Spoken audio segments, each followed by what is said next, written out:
Well, a 15-wicket day on Thorpey's day. Siraj once again becomes Bumrah when Bumrah is not available. Krishna's a coat now. England can't catch now. Akashdeep and Duckett are dating now. By the way, this is Harry who wants to be on the show. I think Harry's got to go. Goodbye, my friend. Pezza, one of the best days of cricket that we've had in the series, I reckon. Sets it up nicely. Day moved along quickly, ball doing a bit. It was interesting. It's fast moving. Some good shots, some good bowling, some fun catching attempts. India maybe ahead because of the injury to Wokes, but otherwise this is good. Yeah, hell yeah. Good intro. Hello, Harry, as well. Beautiful dog, if you're watching. Oh, yeah. I can't wait to cuddle Harry. Let's just be clear. And also, as you said off the top as well, Thorpey's day. A lot of people in headbands looking like John McEnroe here for it. Graham Thorpe played at club I played at as well. All the guys who played with him absolutely adored him. So £124,000 raised for Mind in memory of him. So shout out Thorpey and his family. Mate, loose old day. And we're talking just about a couple of heavyweight sluggers in the 10th round here, aren't we? Yeah. Like, it's getting real loose. Everyone's throwing haymakers, you know, and the test is going at... we've learnt nothing about anything in Test cricket. I think if the day's play teaches us anything, it's that don't trust anything pundits say, including us. Nobody knows anything about cricket, okay? I think that sits over and above everything. Because you're right. It's like Joe Root gets angry now. Joe Root has a few words. Prasid Krishna is the Sledger-In-Chief. Siraj is incredible when Bumrah's not there. Flat decks no more. Can't remember them. England ahead by 1,000, by a factor of 1,000 in this game, and now they're behind. It's a beautiful thing, and it sets it up nicely. Really, you know, India is still there, still fighting. They found another way back into the game. England doing some loose stuff, but I would say that I still think that England have the. I still think they've got the haymaker in them to finish it, to finish the game. But fucking India's hung in there, and it's full credit to them. So we'll start with from the very beginning, echoing your thoughts with Graham Thorpe. I had the great privilege, the club that I played at in the UK, that was his club, and his family was still very much connected to the club. In fact, they still are. So I knew his parents really well, his brothers, his nephew, who still plays at Farnham there in Surrey, and just really, really caring, wonderful people. And I think like a day like Thorpey's Day, for most people, a lot of people might just be, well, it's just, it's another day to celebrate another great cricketer. But, when you've got a connection to the family, you understand like how important these sort of days are. And it's just magnificent to see fans in the stands and the players out in the field. Joe Root at slip and Bethel with a headband. I mean, that's awakening something up in me. It's just, it's fun and it's great. And it's a great celebration of what was one of England's greatest cricketers for that generation. So, but we started the day this morning. India resumed at 204 for 6, and 34 balls later, they were out for 224. 34 balls in the morning, they lost 4 for 20 to close it out. But Gus Atkinson, 5 for 33 off 21. 5 for 33 off 21. Someone puts in those kind of shifts and you're looking at a side being bowled out for like 160 or something. I mean, it's extraordinary for a guy that we spoke about it yesterday, how he sort of like had the game by the balls basically last year, Test hat-trick, Test century, 55 wickets in a debut, season for Test cricket. Amazing numbers. And then just sort of out of the side for a bit, and he was playing county twos and a bit of club cricket a couple of weeks ago. And this is, I think you put it perfectly yesterday. I mean, he looks like a guy that can lead the attack, and he bowled fantastically, and he cleaned up in the morning. But it's probably another one for India as well, where the tail has not wagged. Now England's tail has not wagged either here. In fact, the last 7 wickets didn't. But it's Gus Atkinson dips the old cap there. I doth me cap. Dips me lid. I dips me lid to you, sir. That's racist, mate. Don't like the feel of that. Yeah, like, and obviously, as we've said, everything's a prelude to the Ashes, and it feels like England's going to need to take 3 bowling attacks out to the Ashes, just with the physical fitness of them all considered, and the proximity of Test matches. And after this performance, Gus Atkinson is in each of those 3 attacks, irrespective of whoever else is around. You know, he is of all of them, he's the only guy right now who is reliable with the ball at pace and accuracy, and is also physically fit. He's ticking the 3 boxes when nobody else is, and fair fucks to him. It's a huge development, I think, for England that he's back and going. 60 wickets from 13 tests at 21. Hello. Wow. I think. I'm sorry for getting this wrong. I think it was Barney who said this overnight.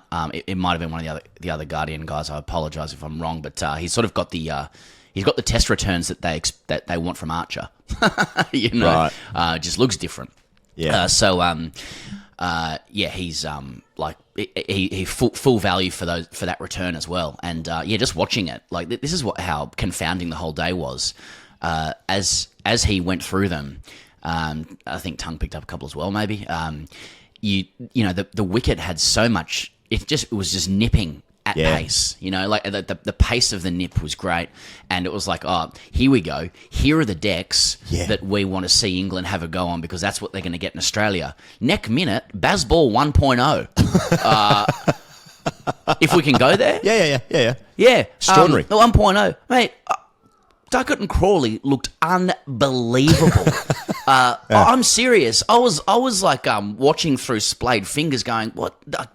I remember this from them." Like Crawley crunching drives down the ground. Like, I'm frightened of it. No, seriously, people, and Aussies will listen to this and go like, "Oh, here we go. Here comes the glazing." I mean, have we not put our bona fides out there? You don't like. There's no glazing when glazing's not deserved. It was like raw dog Bazball on a deck that was doing plenty, and rendering the bowlers, like, just neutering them, and like so much skill. Then Duckett kind of starts it off, just deciding to go down the track and slapping blokes. Then he gets the scoop out. Then he gets the reverse scoop out. And it's like the sun's coming out. What's Lee Fortis done? At the innings break, kind of stuff. They're never going to get out. It's their fastest 50 partnership as well in the Bazball era. I'm like, holy shit! Is it like I thought they were going to come unstuck on these decks now that they don't have the flatties roll out? Turns out they needed the green seamers to. I don't get it. This is what I'm saying. Nobody knows anything. Yeah. Australia's in trouble now. Yeah. And then you realise with Bazball, it's like, no, if you just hang in there, it just goes the other way. So I don't know. mate, I had the exact same situation. So Crawley has played some of the best shots of the series in a record-breaking series, like the crack off the bat. Now, my couch at home is against a wall, and I moved the couch forward so I could watch from behind the couch. Like, that's how scared I was of it. It was extraordinary. Now, I've got some issues at home. Don't worry about that. But and I slept on the couch there because now the dog's in the bed. And I'm in the doghouse. Anyway, I'm getting distracted now. But and so I was thinking, like, this is a bit what Constance did to Bumrah at the MCG, right? Where, like, he was playing so unconventionally and it worked. But then you see, like, Pope and Root and Smith struggle on these kind of decks, playing shots that you used to on flat, lifeless decks. So I mean, they've been bowled out for 250 or whatever, and it's like so it's just probably just like they've got the normal score, they've just got there differently. I don't know. They always do, but this is what they used to do. But then I thought they moved away from it. And so let's just go through it a little bit. So Duckett's out for 43 off 38, one scoop too many. I think the scoops were worth it, personally. Akash Deep gets him out and then puts his arm around him. And, if you want to, like, give everybody, the benefit of the doubt, who knows what the tone of what's being said, like, actually is. But, like, you don't touch a batter after you get him out. You don't leave him alone. Like, I thought it was, and if people are like, oh no, you don't understand, it's friendly. It's like, no, don't these guys are international cricketers. They know how criminally minded batters are when they get out. Yeah. You know, like I didn't rate it at all. No. And I think Duckett would have been well within his rights, inclusive of everything that's been said in the last 48 hours and beyond. Aussies obsessed, etc. With all that doolally. Yeah. And I mean, I was like, Duckett would have been within his rights to elbow him off. Deluxe. Yeah. Oh, yeah. I would have gone into bat for that. Oh yeah, and under the defense of crimes of passion, get red mist. It's you know what it reminded me of? It reminded me of the IPL. And this ain't the fucking IPL, okay?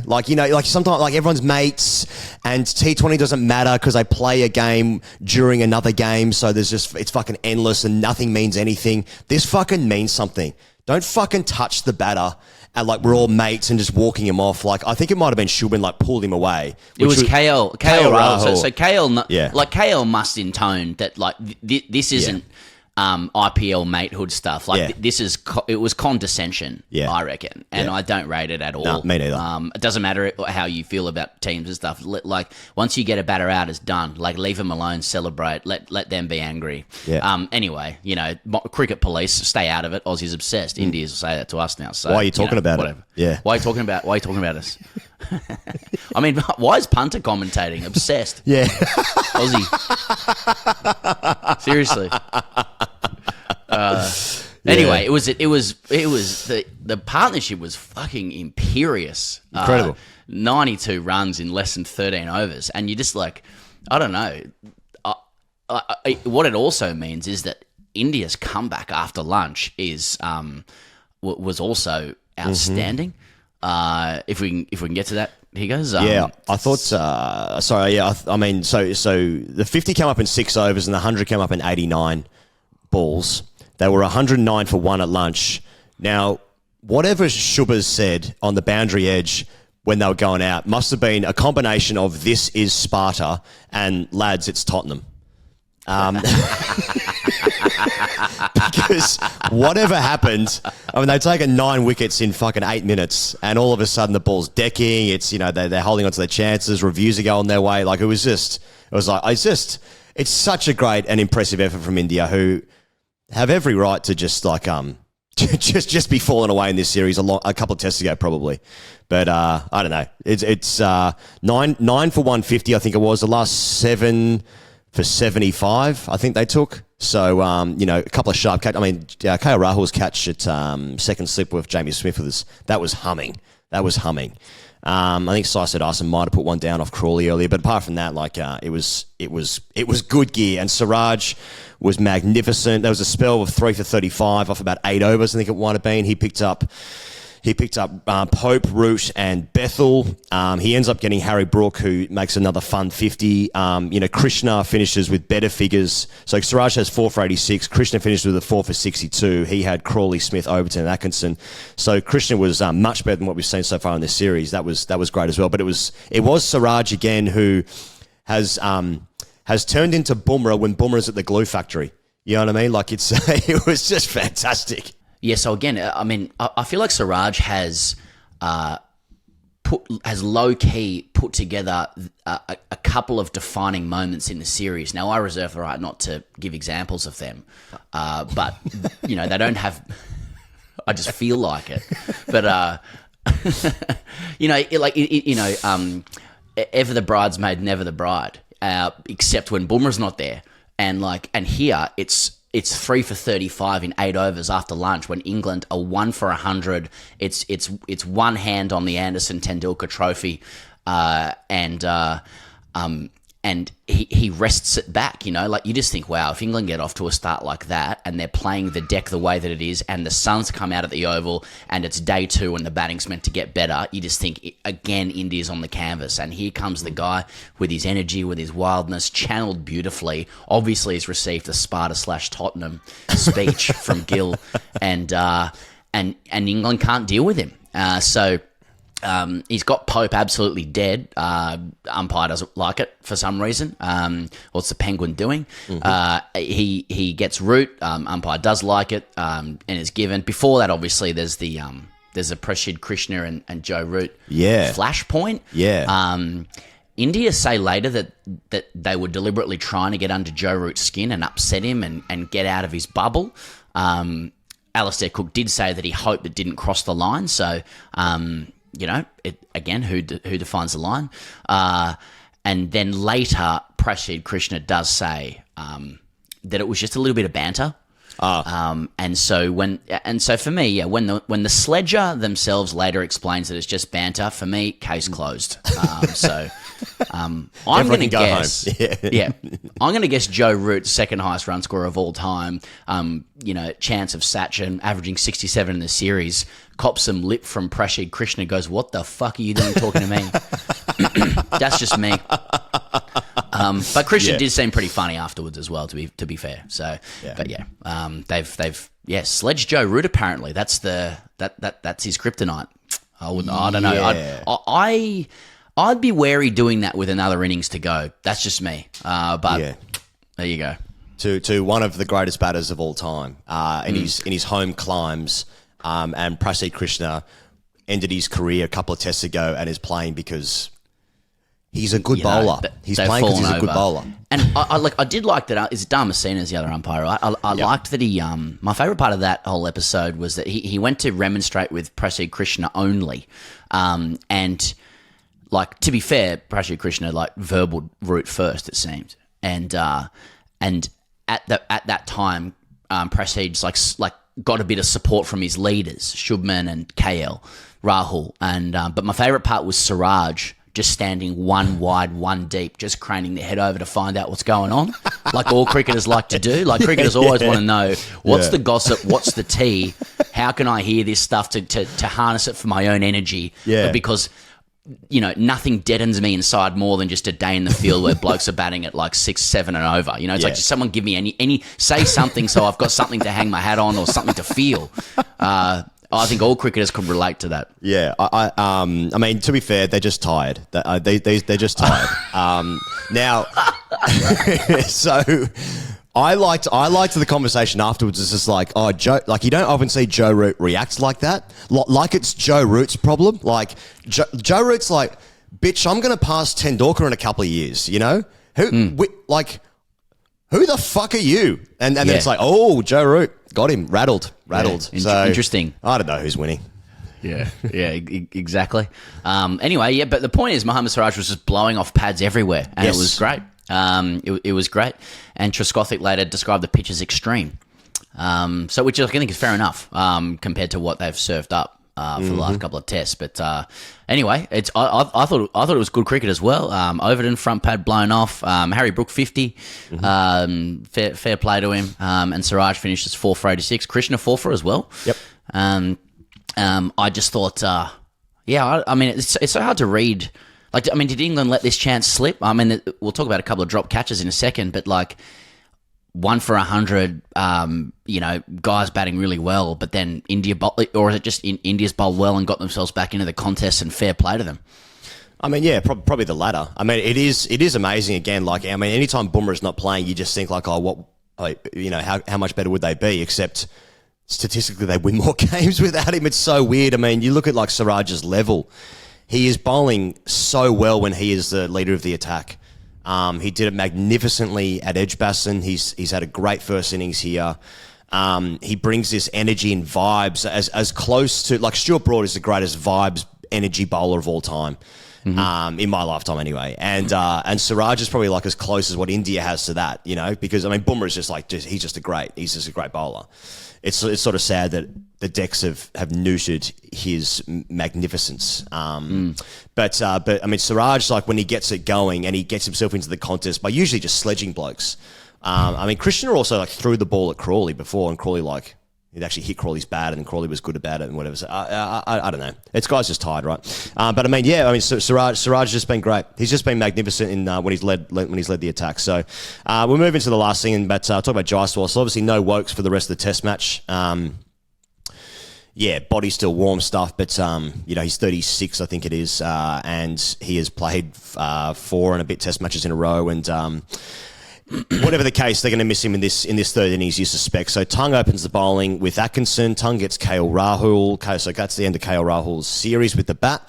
And I think KL Rahul's had a magnificent series, to be honest, as he often does when he plays away from home. But Sai Siddharthan convinces Jaiswal to give him permission to take a review with him for some reason off Gus Atkinson. That was hitting all 6 stumps. Don't worry about that. England dropped multiple catches. They dropped Sai Siddharthan once. They dropped Jaiswal twice, once on 20, once on 40. He's now on 51, I think it is, off 51 Brad, 40-something balls. Some of the shots he was playing were just great as well. So India lead by 50-something. Is that it? 50? Was it more 52? than that? 52. Yeah, they're 2 for 75. 5, thank you. And they're lead by 52, right? So that's the state of the play. It's all set up. I agree with you at the top there where England at home, they've just got these bowlers that can do it. But, I mean, it's just set up. I mean, it's 5th test match and the game's set up magnificently. So, I mean, what more can you ask for? Oh, well, and again, reiterating, pundits and the commentariat know nothing about cricket. Like, this is where, like, India's earned the right through bowling England out on day 2 in 51 overs, that's to be said. Like, they've earned the right to bat on, like, what's meant to be the golden day 3 wicket at the Oval with Jaiswal 51 red, except that the wicket looks... I mean, people over there are saying it's hard to imagine this deck flattening out even with a bit of sun. Like, it's nipping everywhere. So perhaps it's 15 wickets today. Perhaps the game just goes in fast forward, and we see how we go. But yeah, it's hard to read. India's 2 for 52 effectively. Jaiswal 50 not out, and England a bowler down. But then again, England's England chases really well in those situations and probably have the players to cobble together a session or two to kill the tie, as it were. That's probably how I see it. But then again, India just keeps coming. I've been really, really impressed with their resilience and their fight all the way through. And one thing I've failed to say about Siraj earlier that just came back to me is that, like, he is the bowler of both teams that has lasted all 5 tests. Yeah. And is performing right at the end. So what a tribute to his resilience and his fitness and his fight and his skill, to still be taking 4 for, in that, and he's got another innings to go as well. So so it is all set up to play for. India is very much here in the contest. It's getting real loose. It's just a couple of heavyweight sluggers trying to throw haymakers to end it. Catches are being dropped. Pitchers are waking up, then going to sleep. Bazball 1.0's back. Krishna is the Sledger-In-Chief. It's got the SCG 5th test vibe about it. Yeah. Anything could happen, and it's pretty awesome. AskTGC, Pezza, just quickly, but we put the call out to our friends on Patreon. I'm not going to read the names out for legal reasons mostly, but just a couple of thoughts. Is Bumrah India's worst test cricketer? Why did she leave me? Why does my willy tingle when Crawley hits ball harder than Dad did? That is certainly something. Met a girl on the train to Manchester yesterday who said we should go out tonight, but never responded to my Insta DMs. What went wrong? Yeah, I mean, it could be that she found out you're a fan of cricket. She went through your Insta. Look, there's a couple of good ones here getting quite a lot of reactions, which I literally cannot read. Yeah, right. Yeah, over to just general Australian ugliness. No, it's actually English. It's obviously Friday night in England when this call's gone out, and people are just enjoying Friday night, in the depths of summer, and why wouldn't you? Overton must be sensational around the sheds. I mean, that's fair enough for me. Bashir has just booked seat 11A for the Ashes. 11A. That's good. I like that. Did anyone else get Shrek and Princess Fiona's sexual tension vibes from the groundsman and Gambia interaction?